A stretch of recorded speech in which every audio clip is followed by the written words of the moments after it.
As you're watching me work here, the process unfolds in a certain way.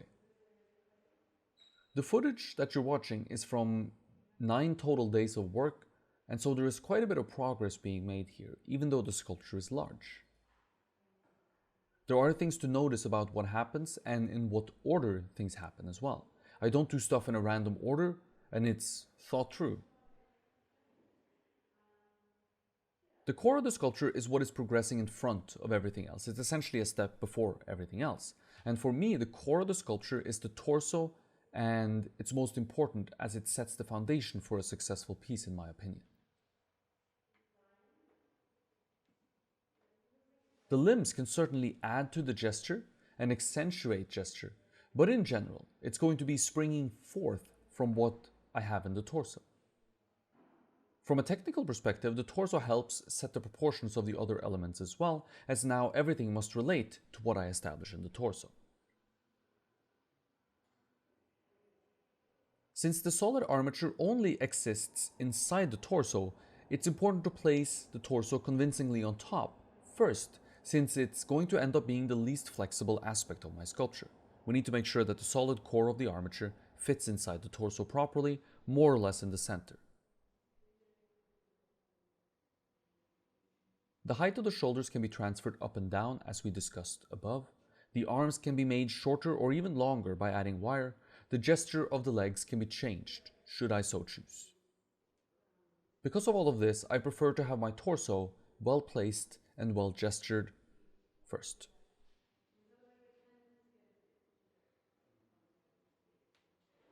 Secondly, I begin progressing into the legs. I always work from the core out, so the legs start at where they attach to the pelvis and progress down towards the ankle from there, bit by bit. You can see that while the thighs are more or less there at the moment, the ankles and feet are not. What's closer to the core of my sculpture is going to progress in front of everything else naturally like this. The top of the sculpture around the shoulders are still further behind than, for example, the lower part of the torso. The pelvis is the first thing I make decision about, and it is the truth from which all other decisions spring forth.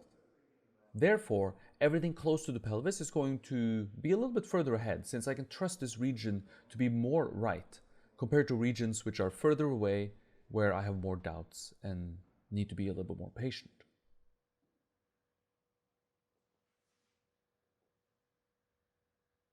The legs matter more for the overall sculpture than the arms, as they are structural and support the weight of the figure, and so they end up developing before the arms. The arms are not interacting with the head of the figure, and so they will be tackled before the head. Now, if the arms were interacting with the head, I like to sculpt the head first, since the position of the head is the least flexible aspect in this scenario, or in that scenario rather. The arms can reach to meet the head, but it can be rather weird if we attempt to make the head reach the arm.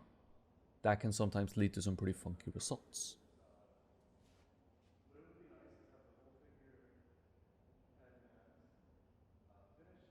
I like to leave the head until last if I can, if it doesn't interact with the arms essentially, since it's sort of the final little motivational push that I sometimes need to finish a sculpture.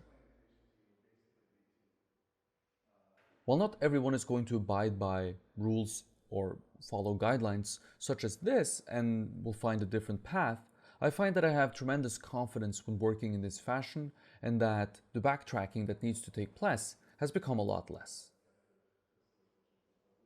Some are going to prefer the head on there much sooner in the process, but I think perhaps on a more technical level than most when it comes to sculpture, and I find that the head first and foremost must connect to the body well. In order for that to happen, it helps if we're convinced about the placement of the neck, the shoulders, and the more figure we have present, the more likely I am going to be able to judge the proportions of my head accurately as well. You won't see me place a head in this video, of course, as this is shot a few months before any head was sculpted at all.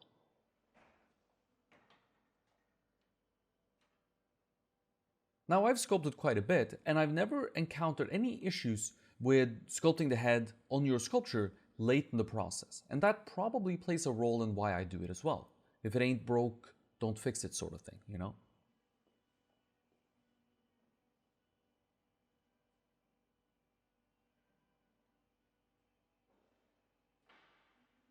Combing through your own process and finding out why you do things a certain way, or perhaps where to adjust, has a lot of merit. And I've done this a lot. And my process is something that I've afforded a lot of thought, of course. Not only because it's important to me in my own work, but because I must explain it to students. And having a reasons for the things you do matters when it comes to explaining something to someone. There has to be a why attached to the how for the how to carry any weight.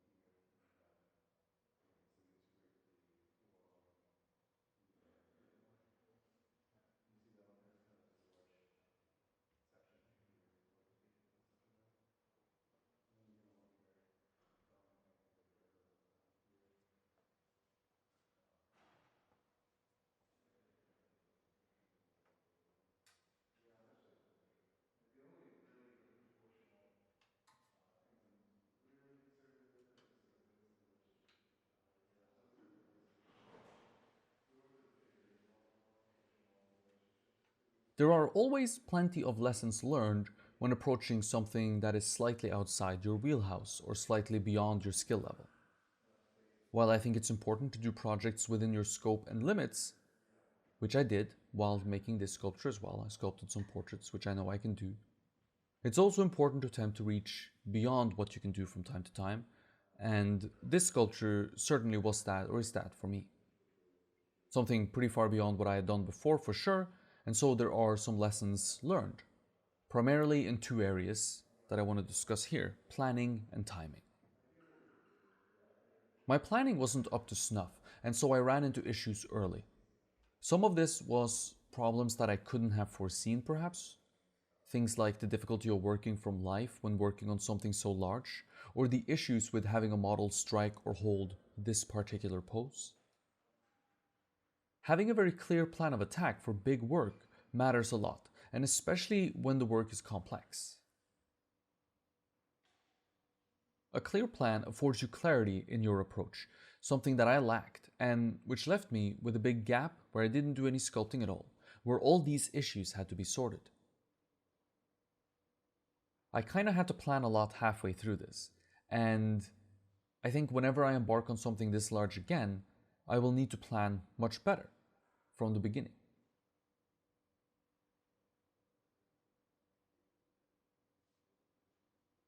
By timing, I'm talking about what is done when. This I ended up having problems with, and I think it's down to not having worked on such a large scale before. I started dealing with surface anatomy and surface forms much too soon.